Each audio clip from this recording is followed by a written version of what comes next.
Salam sejahtera dalam nama Tuhan kita Yesus Kristus. Firman Tuhan kita bisa baca dalam Wahyu pasal 2 ayat 1 sampai 7. Tapi saya akan membacakan bagi kita sekalian ayat yang kelima saja. Sebab itu ingatlah betapa dalamnya engkau telah jatuh. Bertobatlah dan lakukanlah lagi apa yang semula engkau lakukan. Jika tidak demikian, aku akan datang kepadamu dan aku akan mengambil kaki-kakimu dari tempatnya, jikalau engkau tidak bertobat. Alkitab mencatat bahwa Tuhan menegur jemaat yang ada di Efesus karena mereka telah meninggalkan kasih mereka yang mula-mula. Hal ini mengingatkan kita sekalian agar sebagai orang percaya kepada Tuhan, kita juga harus senantiasa untuk tetap berada dalam kasih kita yang mula-mula kepada Tuhan. Kita akan memperhatikan beberapa ciri dari orang-orang yang memiliki kasih yang mula-mula. Pertama, bertekun dalam pelayanan. Dalam ayat yang kedua bagian A dikatakan, aku tahu segala pekerjaanmu, baik jeripayamu maupun ketekunanmu. Aku tahu bahwa engkau tidak dapat sabar terhadap orang-orang jahat. Biasanya seseorang yang mengalami kelahiran baru akan menggebu-gebu dan bersemangat sekali dalam pelayanan. Hal ini terjadi oleh karena orang tersebut sudah merasakan kasih Allah yang begitu besar, dan karena itu dia ingin membalas kasih Tuhan itu dengan melibatkan diri untuk melayani Tuhan. Hal yang seperti itulah yang saya juga alami dalam kehidupan saya ketika pada tanggal 28 Oktober 1984 saya terima Yesus sebagai Tuhan dan Juru Selamat, memberi diri dibaptis, dan meninggalkan kepercayaan animisme yang saya sudah anut dari sejak nenek moyang. Saya lahir dan besar sampai usia 18 tahun dalam kepercayaan animisme ini. Namun pada tanggal 28 Oktober 1984 itu saya serahkan diri kepada Tuhan dan hati saya dipenuhi dengan kasih yang sungguh-sungguh kepada Tuhan, sehingga 4 tahun kemudian setelah saya menerima Yesus sebagai Tuhan dan Juru Selamat yang ditandai dengan memberi diri dibaptis, hati saya karena menggebu-gebu ingin melayani Tuhan, lalu saya menyerahkan diri untuk mempersiapkan melayani Tuhan dengan masuk sekolah tinggi teologi yang ada di Jakarta.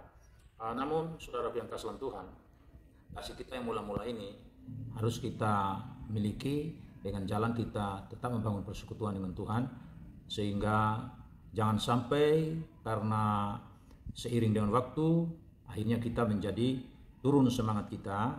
Bahkan ada juga kenyataan orang-orang tertentu yang tadinya begitu bersemangat dalam melayani tapi kemudian mundur, bahkan tidak sedikit juga yang tinggalkan gereja dan tidak pernah lagi hadir dalam peribadatan yang berlangsung baik dalam persekutuan gereja lokal maupun dalam persekutuan-persekutuan yang dilangsungkan di rumah-rumah dalam bentuk kelompok kecil. Tuhan menginginkan agar kita semua sebagai orang yang percaya tetap bertekun dalam pelayanan karena cinta kasih kita kepada Tuhan. Hal yang kedua yang menyatakan kepada kita mengenai ciri-ciri dari orang-orang yang mengalami kasih mula-mula itu, berani membongkar kepalsuan.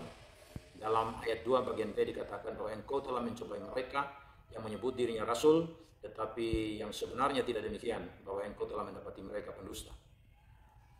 Saudara yang kasih dalam Tuhan, orang percaya yang lahir baru, dia memiliki keberanian untuk menyatakan kebenaran, karena Roh Kudus yang tinggal di dalamnya memberikan kekuatan untuk senantiasa memiliki keberanian, menyatakan kebenaran dan membongkar kepalsuan. Roh Kudus juga memberikan kepada kita hikmat untuk membedakan mana yang benar, mana yang salah.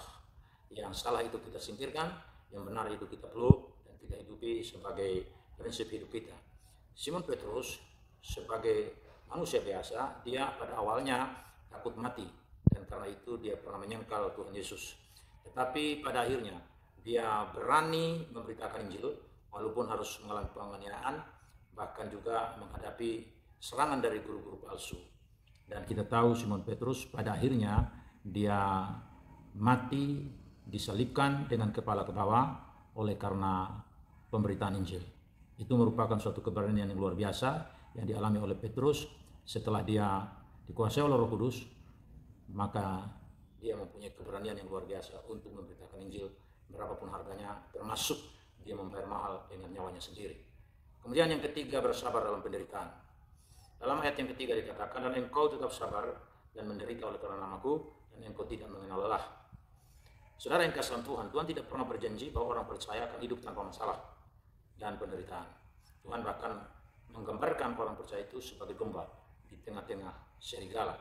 Tapi satu hal yang kita perlu ketahui bahwa Tuhan itu berjanji untuk menyertai kita senantiasa, bahkan sampai kepada kesudahan alam. Dia berkata, aku sekali-kali tidak meninggalkan engkau dan sekali-kali aku tidak akan membiarkan engkau. Jadi ciri dari orang yang memiliki kasih mula-mula adalah dia bertahan dalam penderitaan oleh karena nama Yesus Kristus Tuhan. Itu beberapa hal yang saya mau bagikan kepada kita. Kiranya kebenaran firman Tuhan yang kita sudah dengar ini menolong kita untuk tetap berada dalam kasih kita yang mula-mula, karena firman Tuhan berkata kita begitu dalam telah jatuh dan Tuhan menuntut supaya kita bertobat, bukan karena kita melakukan dosa berzina, mencuri, membunuh, merampok, tetapi karena meninggalkan kasih yang mula-mula. Itu sebabnya kita semua harus tetap bertahan dalam kasih yang mula-mula kepada Tuhan dengan terus-menerus memelihara diri dalam persekutuan dengan Tuhan. Karena firman Tuhan yang kita sudah dengar ini menolong kita untuk hidup senantiasa di dalam kasih kita yang mula-mula kepada Tuhan Yesus Kristus. Haleluya.